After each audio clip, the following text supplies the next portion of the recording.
Yes, I'm talking to you. Are you tired of getting shit on when you're playing Hakuda? Or just spamming 1, 2, 3 on your keyboard because you don't know what the fuck you're doing and you're playing like a caveman that just discovered fire? Well, you come to the right spot. I've taught well over 60,000 people how to play Hakuda, and we back for the third time.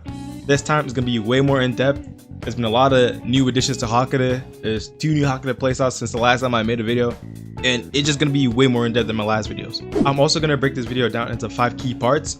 What's the best race for Hakuda, and what are the best weapons for each race, the best moves to have in your skill set or your hotbar when you're playing Hakuda, the skill boxes you need for your build, combos and techs that I use and a lot of good Hakuda players use, and the last one is going to be air versus ground Hakuda, which one is better and why I should run each one. And before we even get into the video, make sure to like and sub if you enjoyed this new kind of content. And with that being said, let's get into the first part. We're going to start off with the best race for Hakuda and the best weapons for each race. Now, there isn't a definitive best race for Hakuda. Every race is good in their own way, except soulreaper, so it's fucking trash now. But in a general ranking, I would say Arrancar is definitely number 1. The Arrancar variants are amazing. Dodge is really good on Hakuda because you're able to escape a lot of moves when you're trying to use your combos in the air or in general. Proficiency is also amazing on Arrancar. It makes Hakuda 10 times more better. All your moves have faster wind-ups. They're really amazing. It's really amazing in general. Best weapons for Arrancar for Hakuda are going to be the Grim Dark Claws and Soul Crusher. Soul Leg was good up until I think 2 days ago or yesterday. It recently got nerfed and it doesn't up to that anymore. But if it was still good, I would definitely put it up here as well. Moving on, we have Quincy. Now, I'm not gonna say like 100% Quincy.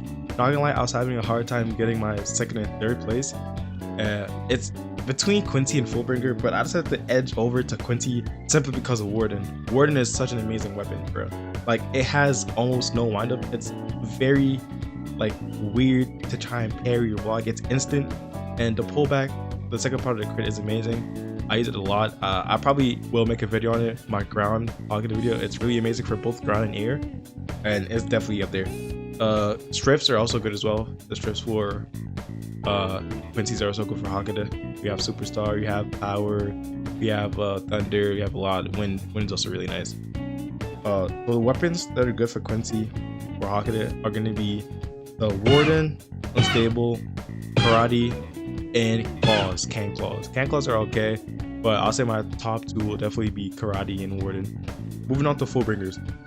I personally was gonna put Fullbringers at number 1, but I hate these niggas so much. I'm not putting them first because nothing makes them good except for the fact that almost every Fullbring is OP and hasn't been fully nerfed yet. So that's just OP in general. What makes Fullbring Hakuda good is not the weapons. It doesn't have any weapons. If you didn't know, every element has its own weapon, but the elements themselves. Time Tells No Lies is insane with Hakuda, especially if you have Shori, because those time orbs, you can't block it, and anything that has stun is gonna make Shori true if it lands at least. So it's really amazing with Shori. Book Yen is also amazing. I also made a video on Book Yen. It was pretty sick. Zangetsu's OP in general is going to be good with Hakuda, so you should also watch out for that. Again, there's no weapons, so you don't have to look at the weapons. And last place we have SR Hakuda. SR Hakuda low-key fell off a few weeks ago. Like before the Mutai nerfs, I would probably put SR Hakuda over Quincy, and that's because Mutai carried Hakuda so bad on this race. Before it was really insane. It had like a lot of range for a crit, and it was also up tilt. Now it doesn't up tilt anymore, and it's honestly like the worst Hakuda in general. Like talk to the wall, bro.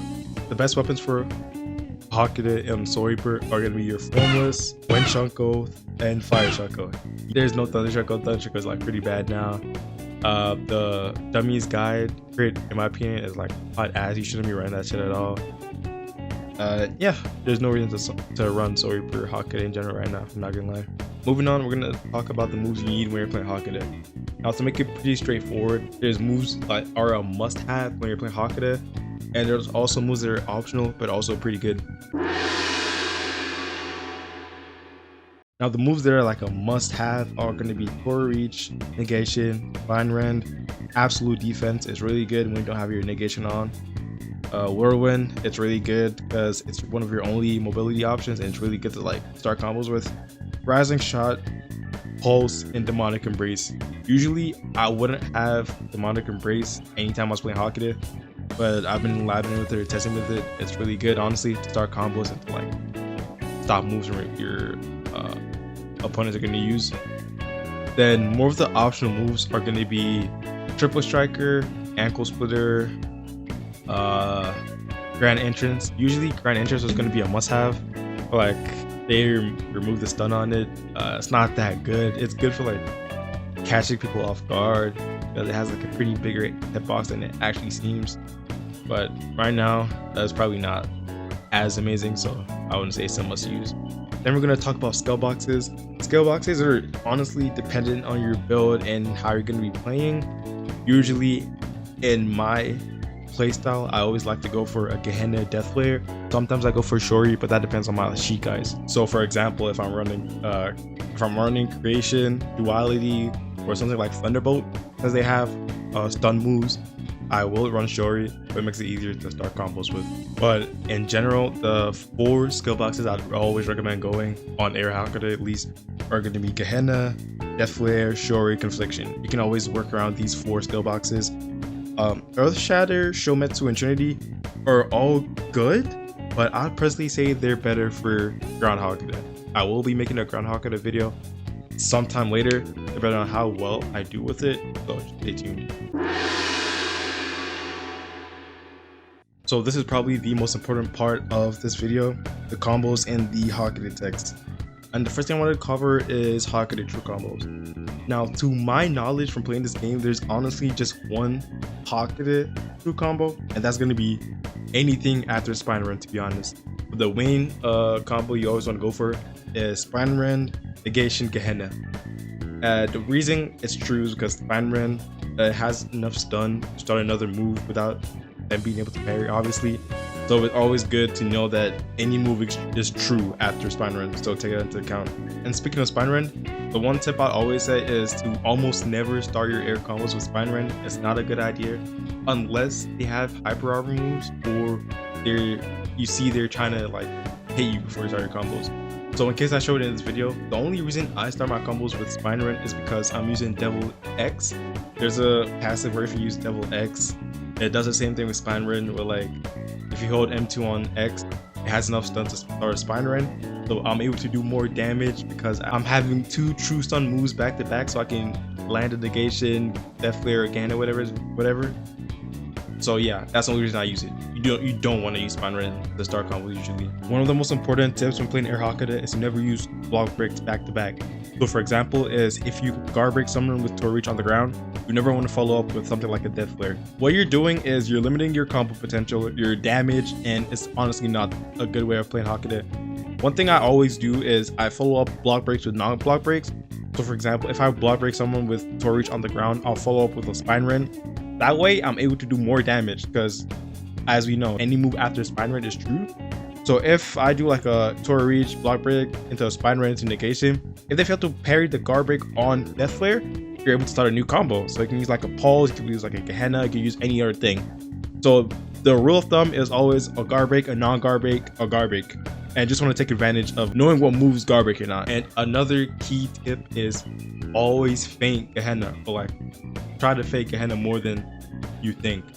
And when I say Gehenna, I'm talking about like after you land either the air Gehenna or like when you hit Gehenna in general, the one that like tracks obviously. So a lot of people, they're always going to use a counter. I don't know if I have a video on it because I wasn't recording when I do my fights. A lot of people always try to do like a pressure shift or like a counter in general to counter your Gehenna, and a lot of people surprisingly don't know it's feintable. At least a lot of people like in rank don't know it's feintable. So one thing I like to do is Gehenna feint into Demonic Embrace and Zero Grab. It works a lot of the time when they think I'm about to counter, and it is very good for like mixing up. Next is going to be your air flash steps, your dash backs, and your Phantom ones. A lot of people honestly just go into their combo just spamming 1, 2, 3. Usually against like good players, once you get it above, I'm pretty sure like 1.4k elo, a lot of people start like actually like using their brains and parry. So you don't want to like always spam your moves. A lot of times you see me, I flash up in the air, and for those who don't know how to do that, you just simply press like the button you use to shift lock and your flash that button, you press them at the exact same time. It's gonna let you flash up in the air, and what that does, it usually like hides your animations or like makes your Hakuda skill animations look faster because they don't know what's going on with your flash stepping, obviously. So I do that a lot. Some other times I like dash back instead of like the flash step. Sometimes it flings you backwards and brings you forward. I don't usually do it a lot because it's kind of hard to do. I prefer the flash steps. It flings you backwards and brings you forward, so you're able to like dodge anything they bring at you to like stop the combos. And it also confuses people because they don't know what the fuck you're doing. Another thing that people don't do is feint M1s. Sometimes when they get used to the flash steps and dash backs, you'll always want to feint M1s because it's always a good option to like mix up. You never know. It's not like an air tip, it's just like a good combo in general for on cars. Usually demonic embrace, as I said, is a good move. You can usually like hit a demonic embrace and a terror grab, and it does like a lot of damage because terror grab, you know, does a lot of damage because of Hakuda scaling. It's good like when you're off the air, when you're at the ground, it's pretty good. And the one tip I'll always say is try not to be like too predictable. Don't always use the same combos. Don't always do the same routines. It's gonna get like very telegraphed. They're gonna be able to like parry and see what's coming next. You just always want to mix it up, do some things that you never thought before. But you just want to be like, just act crazy when you do Hakuda, honestly. Just like, don't like do one thing and stick with it. Just like do whatever. Honestly, it works more times than you expect. And the last thing we're gonna cover is air Hakuda versus ground Hakuda. Which one's better? Now, personally, because I've been playing air Hakuda for a long time, I would lean the air Hakuda. I wouldn't say it's like 10 times better or like way better. I definitely say they have both their advantages, the pros and cons. Ground Hakuda definitely has a lot more combo potential because almost every move is feintable, which is pretty crazy. It's also kind of janky, so not a lot of people know how to fight it. Air Hakuda has been in the game for like way longer, so a lot of people know how to fight it better than the ground Hakuda. And like I said, it doesn't have as much combo potential as ground. But honestly, it just boils down to preference. I'm used to air Hakuda. Ground Hakuda is pretty insane if you know how to use it, bro. And if you use the right weapons. The weapons are like way more important on Ground Hakuda. But if you're interested, I will be making a Ground Hakuda video, as I said before. So stay tuned. If you learned something from this video, feel free to put it down in the comments. If you have more questions, also put it in the comments. If you enjoyed the video, like and sub, and I'll see you in the next video. Peace.